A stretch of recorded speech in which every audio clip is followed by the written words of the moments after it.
Halo teman-teman, mari kita belajar mengenai sistem pencernaan manusia. Sebelum saya menjelaskan proses dari sistem pencernaan manusia, teman-teman perlu mengetahui apa itu sistem pencernaan. Jadi, sistem pencernaan adalah proses yang dilakukan oleh sistem organ pencernaan untuk mengolah makanan agar dapat diserap nutrisinya dan diubah menjadi energi. Ini adalah gambar dari sistem organ pencernaan. Adapun sistem organ pencernaan pada manusia terdiri dari mulut, kerongkongan, lambung, usus halus, usus besar, rektum, dan anus.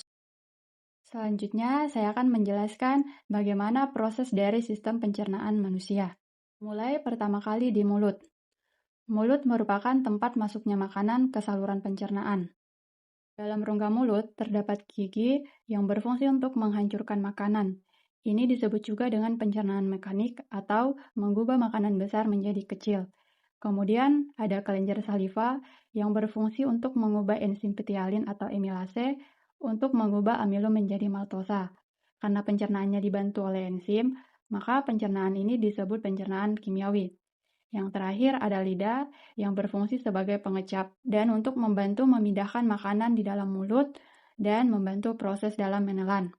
Setelah makanan dicerna di mulut, makanan akan ditelan dan akan masuk ke faring untuk menuju ke esofagus atau kerongkongan. Tahap pencernaan selanjutnya yaitu di kerongkongan. Kerongkongan adalah saluran yang memanjang leher hingga lambung. Di dalam kerongkongan terdapat gerakan seperti meremas yang mendorong bolus ke lambung. Gerakan ini disebut gerakan peristaltik. Selanjutnya, lambung. Lambung dikenal dengan ventriculus atau berbentuk seperti kantung. Organ ini berbentuk seperti kantung yang besar terletak di sebelah kiri dan dibagi menjadi 3 bagian. Bagian yang paling atas yang berhubungan dengan kerongkongan atau esofagus disebut bagian kardia. Kemudian setelah bagian kardia ada yang namanya bagian fundus. Dan bagian bawah terhubung dengan usus duodenum disebut bagian pylorus. Nah, di dalam lambung terjadi proses pengadukan makanan. Jadi, makanan tersebut bercampur dengan asam lambung dan akhirnya di sini terjadi proses juga enzim-enzim bekerja. Di lambung terdapat asam lambung atau kita sebut dengan asam klorida. Asam klorida ini berfungsi untuk membunuh kuman-kuman yang masuk. Sifat asam ini dapat membunuh kuman yang masuk, akhirnya melindungi tubuh kita, pencernaan kita dari kuman-kuman yang masuk. Kemudian, dengan suasana ini juga enzim-enzim dapat bekerja dengan baik. Jadi, ada enzim yang namanya enzim pepsin yang bertugas untuk mengubah protein menjadi pepton. Ada enzim renin yang mengubah kaseinogen menjadi kasein. Kasein yaitu protein yang terdapat pada susu. Ada enzim lipase. Enzim ini bertugas untuk mengubah lemak menjadi asam lemak. Jadi, dipecah menjadi lebih sederhana lagi untuk dapat diproses lebih lanjut. Nah, bahan makanan tadi diproses di lambung disebut dengan kim. Lalu kim tadi dari lambung akan menuju ke usus halus melalui bagian pylorus, bagian bawah lambung. Kemudian, kim tadi keluar dan masuk ke dalam usus halus. Setelah proses pencernaan di lambung, selanjutnya akan masuk menuju ke usus halus. Usus halus terdiri dari 3 bagian, yaitu yang pertama, duodenum atau usus 12 jari, dan yang kedua, jejunum atau usus kosong, dan yang ketiga, ileum atau usus penyerapan. Di usus halus ini, makanan kembali diproses secara kimiawi, yang akan dibantu oleh enzim-enzim dari pankreas, empedu, dan hati, seperti tripsin, maltase, sukrase, laktase, dan lipase. Setelah proses pencernaan di lambung, selanjutnya akan menuju ke saluran pencernaan kelima, yaitu usus besar. Usus besar merupakan saluran pencernaan yang berukuran 1,5 meter, di mana berfungsi untuk mengontrol kadar air sisa makanan dan berfungsi dalam proses pembusukan makanan.